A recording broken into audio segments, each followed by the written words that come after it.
परमेश्वरका दैनिक वचनहरू। आखिरी दिनहरूको काममा वचन चिन्ह र चमत्कारका कार्यहरूको प्रकटीकरण भन्दा अझ शक्तिशाली हुन्छ र वचनको अधिकारले चिन्ह र चमत्कारका कार्यहरूलाई उछिन्नेछ। त्यो वचनले मानिसको हृदयको गहिराईमा गडेका सबै भ्रष्ट स्वभावलाई प्रकट गर्दछ। तँसित त्यसलाई आफै पहिचान गर्ने कुनै उपाय छैन। जब वचनद्वारा तिनलाई तेरो अघि उदाङ्गो पारिन्छ, तब तैँले तिनलाई प्राकृतिक रूपमै चिन्नेछस्। तैँले तिनलाई अस्वीकार गर्न सक्ने छैनस् र तँ पूर्ण रूपमा विश्वस्त हुनेछस्। के यो वचनको अधिकार होइन र? यो आज वचनको कामद्वारा प्राप्त गरिने परिणाम हो। त्यसकारण रोग निको पारेर र भूतहरू निकालेर मानिस उसका पापहरूबाट पूर्ण रूपले मुक्त हुन सक्दैन, न त चिन्ह र चमत्कारहरू देखाएर नै उसलाई सम्पूर्ण रूपमा पूर्ण बनाउन सकिन्छ। रोग निको पार्ने र भूतहरू धपाउने अधिकारले मानिसलाई अनुग्रह मात्र दिन्छ, तर मानिसको शरीर अझै पनि शैतानकै अधीनमा हुन्छ र ऊ भित्र त्यो भ्रष्ट शैतानिक स्वभाव अझै रहिरहन्छ। अर्को शब्दमा भन्ने हो भने जुन कुरा अझै शुद्ध पारिएको हुँदैन त्यो पाप र फोहोरसँग सम्बन्धित हुन्छ। वचनको माध्यमबाट शुद्ध पारिएपछि मात्र मानिस परमेश्वरद्वारा प्राप्त हुन र पवित्र हुन सक्छ। जब मानिसबाट भूतहरू निकालिन्थ्यो र उसले छुटकारा पाउँथ्यो, त्यसको मतलब ऊ शैतानको हातबाट खोसिएर परमेश्वरमा फर्कियो भन्ने मात्र हुन्थ्यो। तापनि परमेश्वरद्वारा शुद्ध नपारी वा परिवर्तन नगरी ऊ भ्रष्ट मानिस जस्तो नै रहन्छ। मानिसभित्र अझै पनि फोहोर, विरोध र विद्रोहीपन हुन्छ। परमेश्वरले छुटकारा दिनुभएकोले मानिस उहाँ कहाँ फर्केको मात्र हुन्छ, तर उसँग परमेश्वरको बारेमा रत्ती भर पनि ज्ञान हुँदैन र अझै पनि ऊ उहाँको विरोध गर्न र उहाँलाई धोका दिन सक्षम हुन्छ। मानिसलाई छुटकारा दिनुभन्दा अघि शैतानका धेरैवटा विषयहरू ऊ भित्रै रोपिएको हुन्छ र हजारौं वर्षसम्म शैतानद्वारा भ्रष्ट पारिएपछि ऊ भित्र एउटा स्थापित प्रकृति हुन्छ जसले परमेश्वरको विरोध गर्छ। यसकारण जब मानिसलाई छुटकारा दिइएको हुन्छ, त्यो ठूलो मूल्य तिरेर मानिसलाई छुटाइएको घटना भन्दा अरू केही हुँदैन, तर ऊ भित्रको विषाक्त प्रकृति हटेको हुँदैन। अशुद्ध भएको मानिस परमेश्वरको सेवाको योग्य हुनुभन्दा अघि परिवर्तनको प्रक्रियाबाट भएर जानुपर्छ। न्याय र सजायको यस कार्यको माध्यमबाट मानिसले आफै भित्र भएको फोहोर र भ्रष्टाचारलाई पूर्ण रूपमा चिन्नेछ र ऊ पूर्ण रूपमा परिवर्तन हुन र शुद्ध हुन सक्षम हुनेछ। यसरी मात्र मानिस परमेश्वरको सिंहासनको अघि फर्केर आउनको योग्य हुन सक्छ।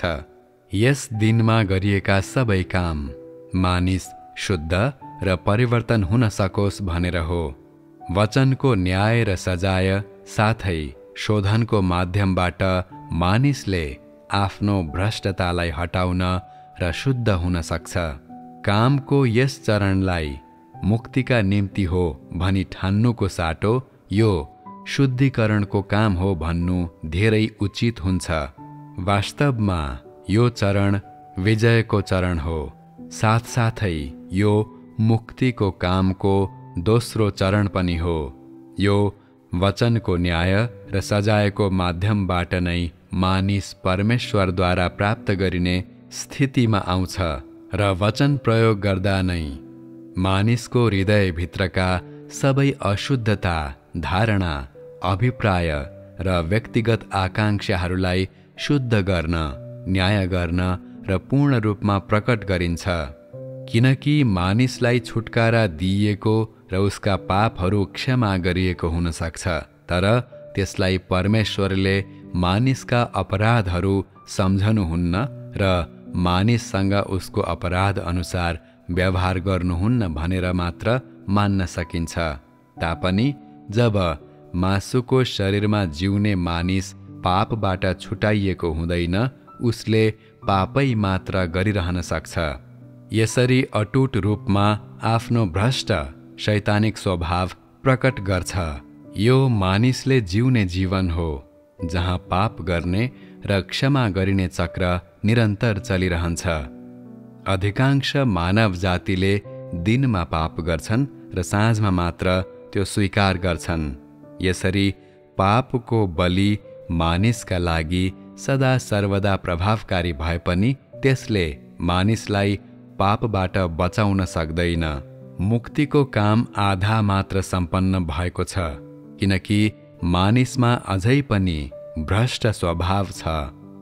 उदाहरणका लागि, जब मानिसहरूले आफूहरू मोआबबाट आएका हौं भन्ने थाहा पाए, तब तिनीहरूले गुनासोका शब्दहरू बोले, जीवनको खोजी गर्न छाडे र अति नै नकारात्मक बने।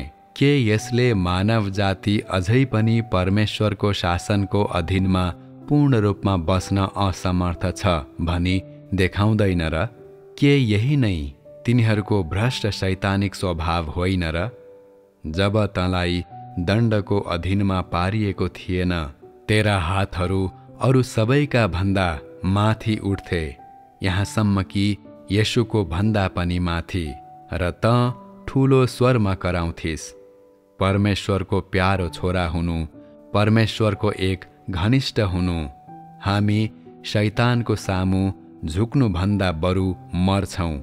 प्राचीन शैतानको विरुद्ध विद्रोह गर, त्यो ठूलो रातो अजिङ्गरको विरुद्धमा विद्रोह गर। त्यो ठूलो रातो अजिङ्गर शक्तिबाट नराम्रो घतले खसोस्। परमेश्वरले हामीलाई पूर्ण बनाउनु भएको होस्। तेरो पुकार अरू सबैको भन्दा चर्को थियो। तर त्यसपछि सजायको समय आयो र एकचोटि फेरि मानव जातिको भ्रष्ट स्वभाव प्रकट भयो। त्यसपछि तिनीहरूका पुकार रोकियो र उनीहरूको सङ्कल्प असफल भयो। मानिसको भ्रष्टता यही नै हो जुन पापभन्दा गहिरो गाडिएको छ। यो शैतानले रोपेको कुरा हो र यसले मानिसभित्र गहिरो जरा गाडेको छ। आफ्ना पापहरू थाहा पाउनु मानिसको निम्ति सजिलो छैन। उसले गहिरो जरा गाडेको आफ्नो प्रकृतिलाई चिन्ने कुनै उपाय छैन र यो नतिजा प्राप्त गर्न ऊ वचनद्वारा गरिने न्यायमा भर पर्नुपर्छ। तब मात्र मानिस बिस्तारै यस बिन्दुबाट परिवर्तन हुन सक्छ। मानिस विगतमा यसरी चिच्यायो किनभने उसलाई आफ्नो अन्तर्निहित भ्रष्ट स्वभावको बारेमा कुनै ज्ञान थिएन।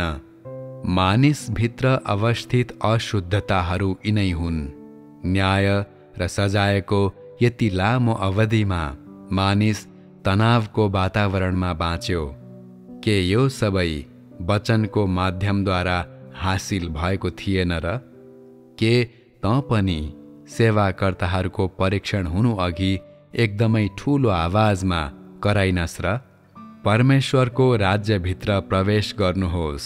यो नाउँ स्वीकार गर्नेहरू सबै परमेश्वरको राज्यमा प्रवेश गर्नेछन्।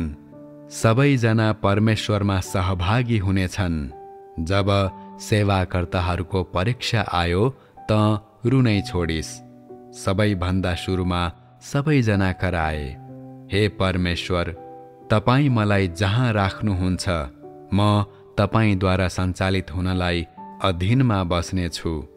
परमेश्वरका वचनहरू पढिसकेपछि मानिसहरूले भने, मेरो पावल को हुनेछ? म राजी छु।